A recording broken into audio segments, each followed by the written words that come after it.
Bismillahirrahmanirrahim. Assalamualaikum warahmatullahi wabarakatuh.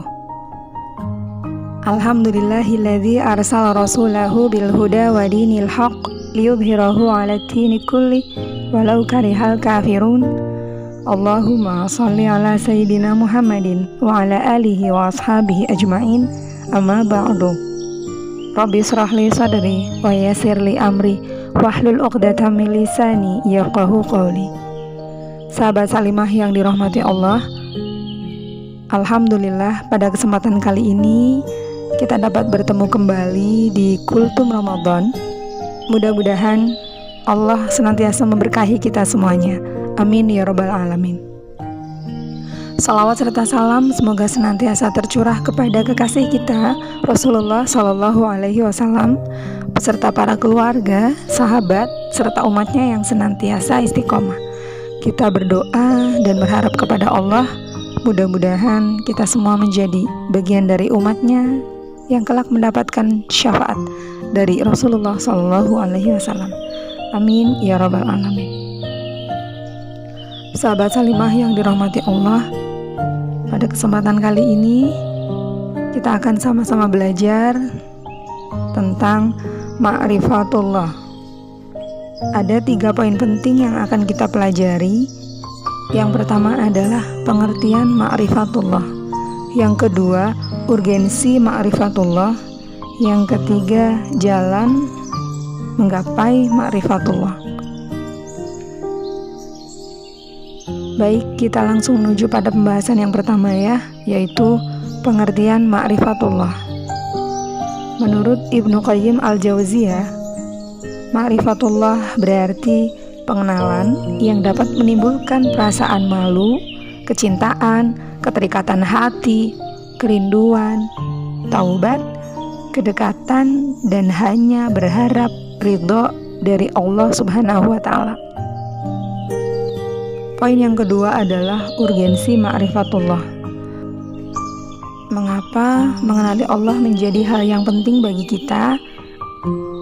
Ada beberapa alasan. Yang pertama adalah yang akan kita kenali adalah Zat yang Maha Pencipta yang menciptakan alam semesta. Allah Subhanahu wa Ta'ala berfirman dalam Quran surat Ibrahim ayat 32, A'udzubillahi minasyaitonirrajim. Bismillahirrahmanirrahim. Allahul ladzi khalaqas samawati wal arda wa anzala minas samaa'i ma'an fa akhraja bihi minats thamarati rizqan lakum wa sakhkhara lakumul fulka litajriya fil bahri bi amri wa sakhkhara lakumul anhar. Allah lah yang telah menciptakan langit dan bumi, menurunkan air hujan dari langit. Lalu dengan air hujan itu, dia mengeluarkan berbagai buah-buahan sebagai rezeki untukmu. Dia juga telah menundukkan kapal bagimu agar berlayar di lautan dengan kehendaknya. Dia pun telah menundukkan sungai-sungai bagimu. Alasan kedua mengapa kita sangat penting untuk mengenali Allah, karena terdapat berbagai macam dalil yang telah membuktikan akan keberadaan Allah. Mungkin dalil itu bisa berupa dalil fitrah, dalil akli, dalil nakli, dan lain sebagainya. Allah Subhanahu wa Ta'ala berfirman dalam Al-Quran surat Ali Imran ayat 190, A'udzubillahi minasyaitonirrajim. Bismillahirrahmanirrahim. Inna fi khalqis samawati wal ardi wa ikhtilafil laili wan nahari la ayati li ulil albab. Sesungguhnya dalam penciptaan langit dan bumi dan pergantian malam dan siang terdapat tanda-tanda kebesaran Allah bagi orang yang berakal. Juga Allah berfirman dalam surah Al-A'raf ayat 172, Ingatlah ketika Tuhanmu mengeluarkan dari tulang punggung anak cucu Adam, keturunan mereka, dan Allah mengambil kesaksiannya terhadap diri mereka sendiri seraya berfirman, Bukankah aku ini Tuhanmu? Mereka menjawab, Betul, Engkau Tuhan kami bersaksi. Kami melakukannya agar pada hari kiamat kamu tidak mengatakan, sesungguhnya kami lengah terhadap hal ini. Alasan ketiga, mengapa kita penting untuk mengenal Allah? Karena kita memiliki tujuan untuk meningkatkan keimanan dan ketakwaan kita. Dengan mengenal Allah, maka kita akan semakin yakin dan akan taat kepada perintahnya serta menjauhi segala apa yang Ia larang. Poin ketiga yang akan kita bahas adalah jalan mengenal Allah. Ada dua jalan yang bisa kita lakukan untuk mengenal Allah. Yang pertama, melalui agama Islam. Di dalam agama Islam diajarkan bahwa untuk mengenal Allah kita dapat menggunakan nas dan akal. Apa itu nas? Nas itu adalah lafaz yang terdapat di dalam Al-Quran dan hadis Rasulullah SAW. Serta yang berikutnya kita menggunakan akal.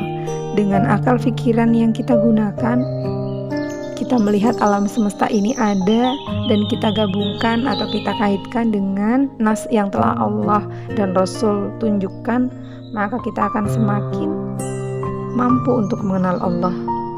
Kita akan mengakui kebenaran-kebenaran yang ada dan yang muncul pada akhirnya adalah iman kepadanya, atau kita yakin dan percaya kepada Allah Subhanahu wa Ta'ala. Di dalam Al-Quran surah Al-Mulk ayat 10, Allah mengingatkan kita akan keadaan orang-orang yang tidak percaya akan adanya nas. A'udzubillahi minasyaitonirrajim. Bismillahirrahmanirrahim. Wa qalu law kunna nasma'u aw naqilu ma kunna fi ashabis sa'ir. Dan mereka berkata, sekiranya dahulu kami mendengarkan peringatan itu, tentulah kami tidak termasuk penghuni neraka yang menyala-nyala. Jalan mengenal Allah yang kedua, melalui jalan di luar agama Islam. Di jalan ini, yang diutamakan adalah menggunakan prasangka dan nafsu. Sementara ketika kita hanya menggunakan prasangka dan nafsu saja, maka sulit untuk menerima kebenaran-kebenaran yang bersifat gaib yang turun dari Allah Subhanahu wa Ta'ala. Misalnya saja ketika adanya peristiwa Isra dan Mi'raj. Ketika kita hanya menggunakan prasangka dan nafsu saja, maka mustahil untuk kita bisa sampai ke sana. Mustahil bagi kita untuk bisa mengimani itu. Sebab tidak mungkin kita menerima di dalam satu malam seorang manusia bisa terbang menuju ke langit, berkeliling, lalu turun lagi ke bumi, gitu. Maka ketika kita hanya menggunakan prasangka dan nafsu saja, hal ini akan sulit diterima. Ini akan menimbulkan keraguan dan terakhir akan berujung pada keingkaran, menolak kebenaran dari Allah Subhanahu wa Ta'ala dan Rasulullah Sallallahu Alaihi Wasallam. Allah berfirman dalam Al-Quran surat Yunus ayat 36, A'udzubillahi minasyaitonirrajim. Bismillahirrahmanirrahim. Wa ma yattabi'u aktsaruhum illa dhanna inna dhanna la yughni minal haqqi syai'a innallaha alimun bima yaf'alun. Kebanyakan mereka hanya mengikuti prasangka. Sesungguhnya prasangka itu tidak sedikit pun berguna untuk melawan kebenaran. Sesungguhnya Allah Maha mengetahui apa yang mereka kerjakan. Sahabat Salimah yang dirahmati Allah, demikianlah kurma yang dapat saya share hari ini. Mudah-mudahan membawa manfaat bagi kita semuanya. Terima kasih atas perhatian sahabat Salimah sekalian. Mohon maaf apabila banyak kekurangan. Wallahul muwafiq ila aqwamit thariq. Wassalamualaikum warahmatullahi wabarakatuh.